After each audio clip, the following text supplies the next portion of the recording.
il y a une vidéo qui a été publiée par Enzo Fernandez sur les réseaux sociaux lors des célébrations de l'Argentine. Et on entend des joueurs argentins reprendre un chant raciste qui était entonné par des supporters en 2022. Voilà, alors je cite la chanson, les paroles de la chanson. Ils jouent pour la France mais viennent d'Angola.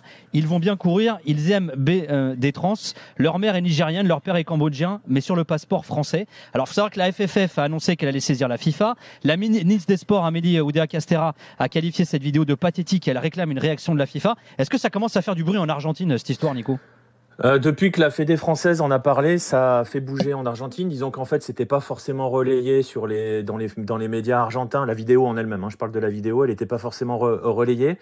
Et elle a commencé à l'être quand il y a eu justement cette dénonciation par la FFF, cette volonté de la FFF d'attaquer, à juste titre, pour dire les choses clairement, d'attaquer les joueurs. Et donc là, oui, ça en parle. Là, ça commence à en parler dans divers médias argentins, parce que il y a peut-être des sanctions à venir, si tant est qu'il puisse y avoir des sanctions un jour. Ouais. Alors tiens, j'ai regardé, parce qu'on en avait parlé un petit peu en off avec Nico, on s'était dit, quand un truc comme ça se produit, tu es en dehors du stade et du terrain, etc. Est-ce que c'est possible ? Alors, il y a eu des cas, notamment de joueurs, d'acteurs du foot sur les réseaux sociaux, et souvent, ce sont les fédérations ou les confédérations qui prennent les sanctions qui s'appliquent. C'est-à-dire, la FA a sanctionné des joueurs. Il y a eu le cas de Moudric, par exemple, qui avait fait une publication sur les réseaux sociaux. La FA s'était saisie du dossier, avait ouvert une enquête. Parfois, c'est les fédés qui sévissent d'elles-mêmes. Donc là, ça devrait être soit la fédé argentine, soit la CONMEBOL de sanctionner. Ce que je veux demander à Nicolas, surtout, c'est est-ce qu'en Argentine, on minimise ou est-ce qu'on a quand même conscience de la gravité de ce genre de chant et du racisme qui en découle ? Sur ce chant en lui-même, alors je peux pas parler pour tous les médias argentins ou pour tous les Argentins. De toute façon, parler pour tous les Argentins, c'est comme, tu vois, parler pour tous les Français. On va dire sur les des choses simples, il débordements. y a des cons partout. Ouais, voilà. Voilà, c'est ça. On a clairement, c'est assez souvent, assez fréquemment cité que ce chant est inadmissible. Parce qu'on parle du chant en lui-même, on parle pas de la vision des joueurs noirs venant d'Afrique, parce que voilà, ça c'est un autre débat. Donc on est conscient de ce chant. Ce chant, il a été chanté avant la Coupe du Monde au Qatar par cinq débiles bourrés à la télé. Moi, j'ai passé un mois en Argentine. Alors peut-être que j'ai de la chance, je sais pas, mais dans les fan zones, je l'ai jamais entendu. Alors peut-être que vous allez me dire que j'ai l'audition sélective, mais je suis pas sûr. Même le jour de la finale. Mais oui, ce chant très clairement, ce chant, il est contesté. C'est à peu près rassurant. Mais par contre, un joueur, c'est Enzo Fernandez qui entame le chant. Parce que moi, en fait, si tu veux, il est en train de se filmer, le chant, et on l'entend, et au moment où il se rend compte que ça part, il coupe. Voilà, mais t'as quand même, tu le perçois quand même. Ah ok, donc au moins il coupe quand il entend le chant. Oui, enfin bon, il y a que la première phrase en fait, et il coupe tout de suite. Ouais. Et le problème, tu vois, c'est pareil par rapport aux sanctions. Il est dans le bus, en fait, c'est en train de célébrer les mecs. C'est un live, c'est pas une vidéo. Ouais, c'est un live. Non, c'est un live. Ils sont dans le bus en train de chanter. Ils terminent la première chanson et il y a quelqu'un qui lance ce chant-là et Enzo commence à le prendre et coupe de suite. Le problème, c'est que tu vois, par rapport aux sanctions, alors on peut se dire Enzo Fernandez le chante puisqu'on le voit commencer à le chanter. Mais alors, va trouver les autres joueurs.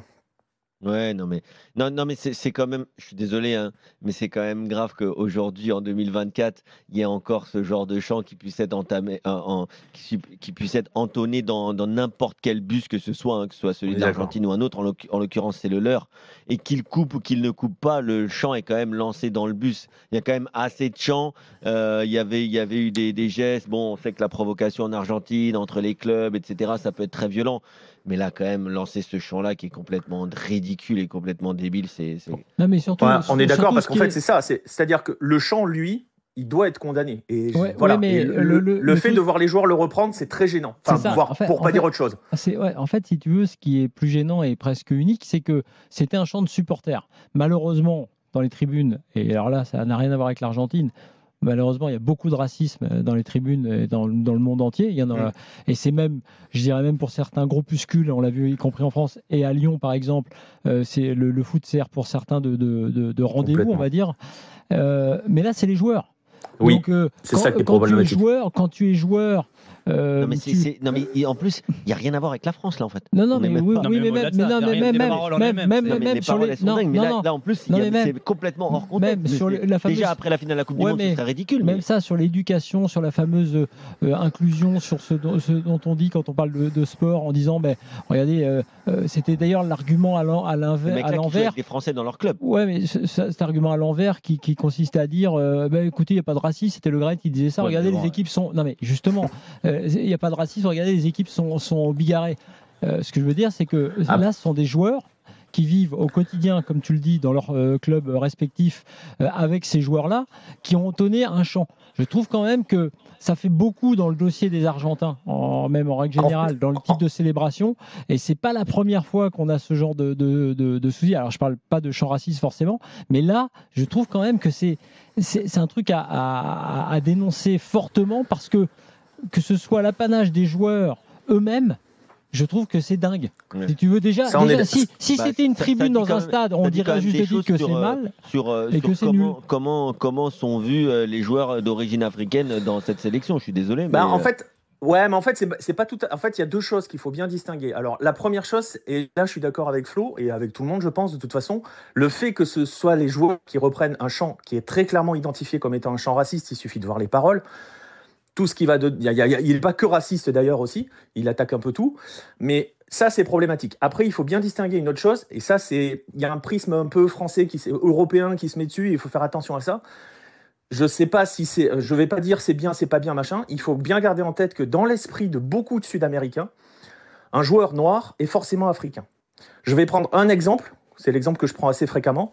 Edinson Cavani, avant la Copa América 2015, match d'ouverture de l'Uruguay, il joue la Jamaïque. En conférence de presse, il explique qu'il va falloir se méfier parce qu'on connaît les équipes africaines, elles sont toutes très physiques. Ah ouais. Il dit ça parce que les Jamaïcains sont noirs.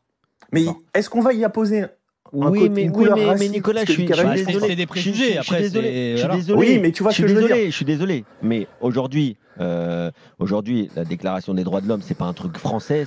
C'est un truc quand même qui est censé être universel. Je dis bien censé.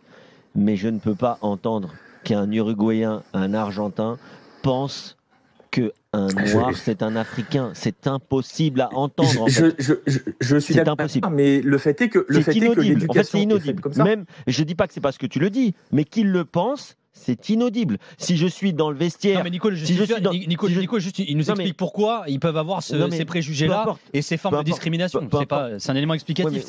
Non mais j'entends, c'est pas contre Nicolas que je dis ça, mais aujourd'hui je suis dans le vestiaire de Darwin Núñez, je croise Darwin Núñez dans la rue, je vais lui expliquer. Je vais te dire, écoute, tu as dit ça, peut-être que dans ta culture ou que certains chez toi pensent comme ça, mais sache que penser qu'un noir est un Africain, c'est complètement raciste et en plus c'est complètement faux, et donc tu fais preuve d'un manque de culture qui est criant. Non mais de toute façon on est tous d'accord sur une chose. En gros tu t'affiches gars, donc... Non mais on est tous d'accord sur une chose, c'est que face à ce genre de truc, il n'y a qu'une seule mesure possible, c'est la sanction. Je veux dire, les règlements sont là pour ça, et même au-delà des règlements, c'est clair, c'est bien. La sanction et puis quand même un peu de... Mais de toute façon ils vont lui expliquer au moment de lui infliger la sanction. Un peu de pédagogie aussi. Bien sûr, ils vont lui expliquer.